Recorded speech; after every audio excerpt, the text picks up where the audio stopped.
Hey everybody, welcome to Lex's Lounge. How you all doing? And today we're going to be talking macroeconomics. Yay! So there'll be lots of charts and numbers and exciting things of that nature.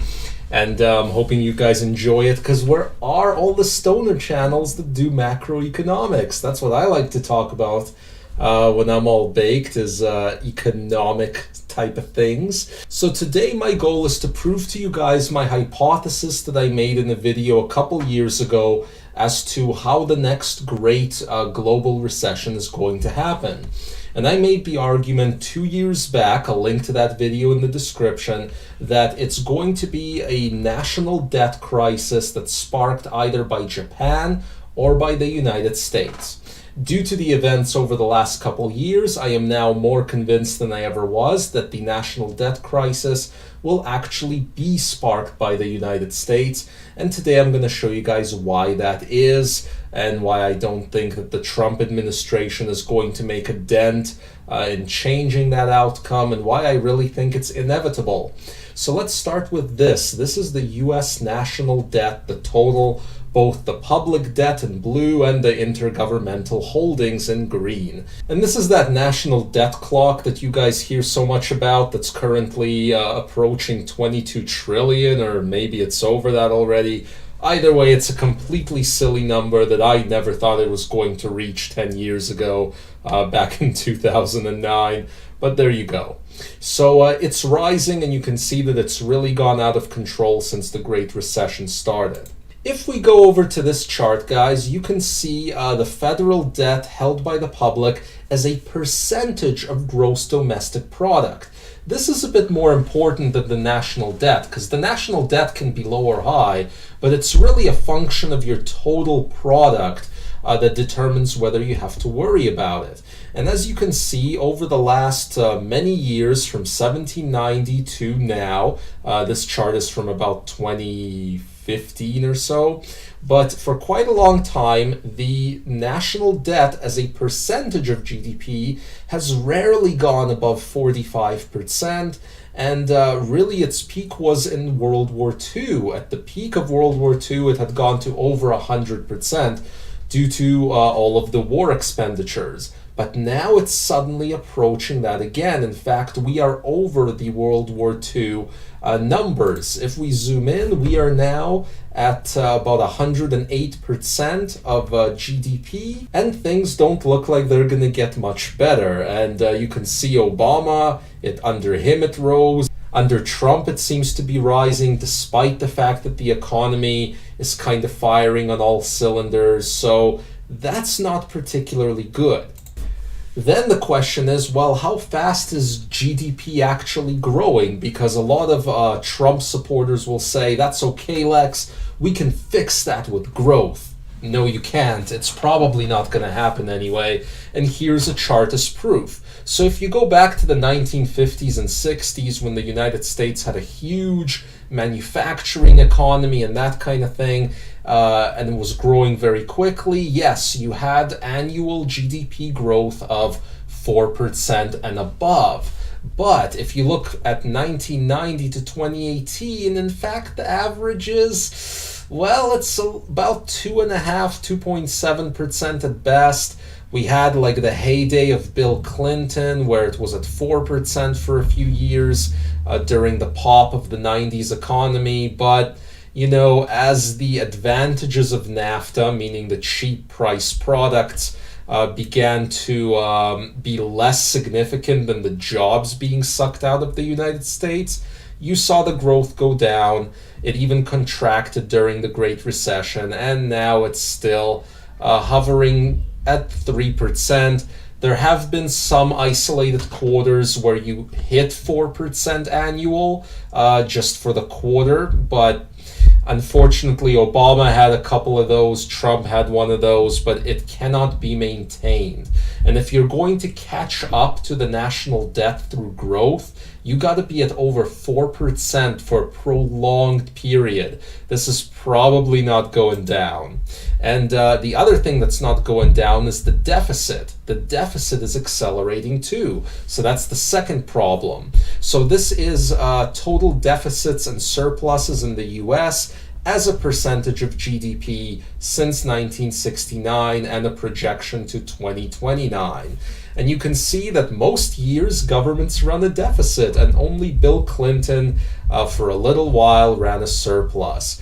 The deficit on average is minus 2.9% of the GDP, and now it's looking like it's going to be closer to 4.5% of GDP, which is no good at all, because whether it's public spending for things like Medicare and Social Security on the Democrat side, or military spending for things like the Republicans, they all want to spend. No one wants to cut spending. Also, no one wants to raise taxes. In fact, corporate taxes have gotten lower over this entire period that you see on the chart here. So things are not going to get better in that respect. Then we get the final nail in the coffin, which is the interest rates. Now, what you're looking at now is actually the interest rates for the 10-year bond yields, but they travel in tandem with the interest rates that governments pay on their debts. And you can see that the interest rate has been falling for a really, really long time. And that is the reason why the United States federal government can even service its debts, because the interest rate is so low and all it really pays is the interest on the debt. It isn't really shrinking the debt.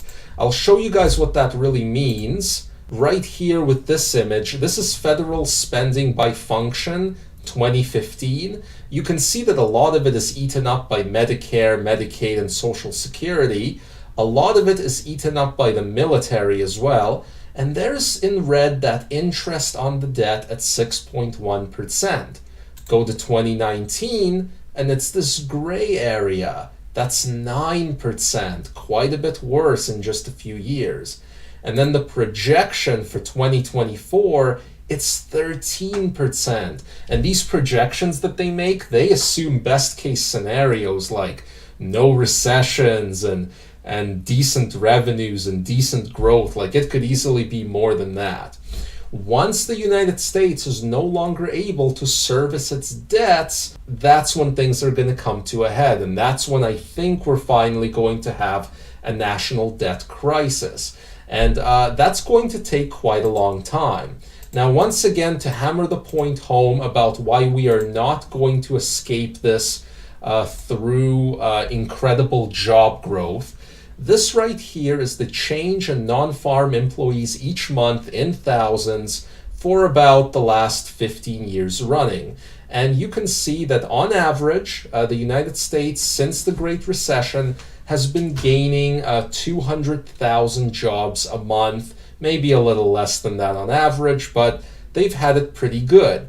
Back when Obama came into power, he was losing 800,000 jobs a month at one point due to the peak of the recession. He managed to pull out of that at the cost of raising the national debt and the deficits and bailing out banks and so forth. But at least things kind of straightened out. But what you can really see is that nothing's really changed since Trump came into power.